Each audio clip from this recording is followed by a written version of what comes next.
It is actually the 7th of October, so it is time for the 7th film in my 31 Horrors of Mike. And this time we're hurtling forward back to contemporary times, and we're going to be talking about the 2011 film The Innkeepers, directed by Ty West. Now, Ty West is a director who has been most lauded for his film House of the Devil, which, while I can understand some of the merits of it, I actually think that The Innkeepers is a much better film.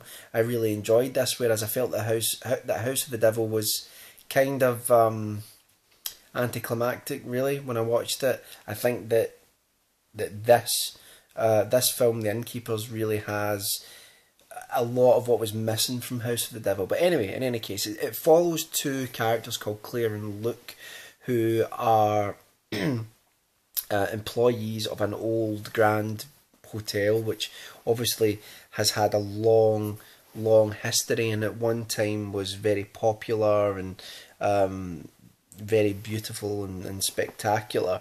And unfortunately, this is the last weekend that the hotel is going to be open. They are actually shutting it down because it's just not popular anymore. It's just not viable. Now, in the hotel, there are only a couple of guests, and Luke and Claire are both ghost hunting enthusiasts. They both believe in the paranormal, and they both also believe in the stories about the hotel being haunted.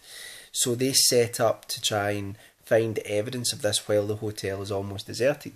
While they're there, an actress appears who Claire recognises and is a fan of, and she comes to stay for a couple of days. And an old gentleman who spent his honeymoon in the hotel comes to stay because he knows it's closing. It's his last time to sort of see the place where he spent his wedding night.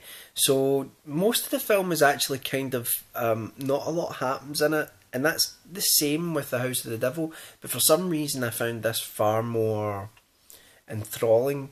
You know, it's like a sort of cozy little ghost story, but really, for the first 2/3 of the film, the majority of it's just that you're in this sort of strange empty hotel with these characters who are like playing pranks on each other and just talking, and the performances are really good, and it just sort of brings you in, and it's really enjoyable. I think what's also great about the film, and I don't want to ruin it for anyone, but there are a number of ways which it can be interpreted, whereas House of the Devil I didn't really feel that about. But certainly with The Innkeepers, I think there's quite a few ways to look at what actually happened in the film, and I don't think it's entirely certain what is occurring. It's not sort of just completely obvious what's actually happening. So afterwards, you can really have a good think about it. And I have a number of theories about it, so I might do another video about it at some point with loads of spoilers in it.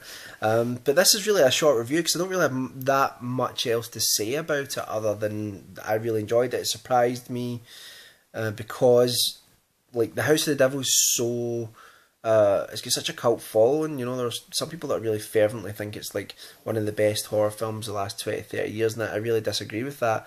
And I don't think The Innkeepers is one of the best horror films of the last 20-30 years, but I certainly think it's an admirable horror film. There are good things in The House of the Devil as well, by the way. There are like good performances, and there's a good bit of tension and stuff like that.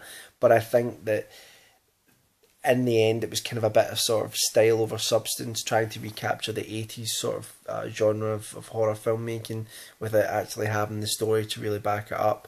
Whereas here, I think that the character interactions are so good that while there's not a lot of story until the end of the film, that it carries it so much better.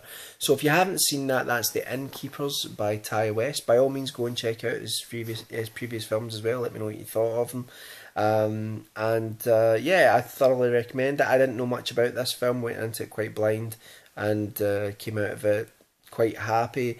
You may feel that it sort of drags slightly in the middle, but the ending's great. And I will say this as well, I thought I was going to get a horror film that wouldn't scare me, but there are a couple of images in the final scenes which really creeped me out. So you get that as well. So that's The Innkeepers. Go and watch that, and I'll be back tomorrow with my 8th film in my 31 Horrors of Mike. Bye for now.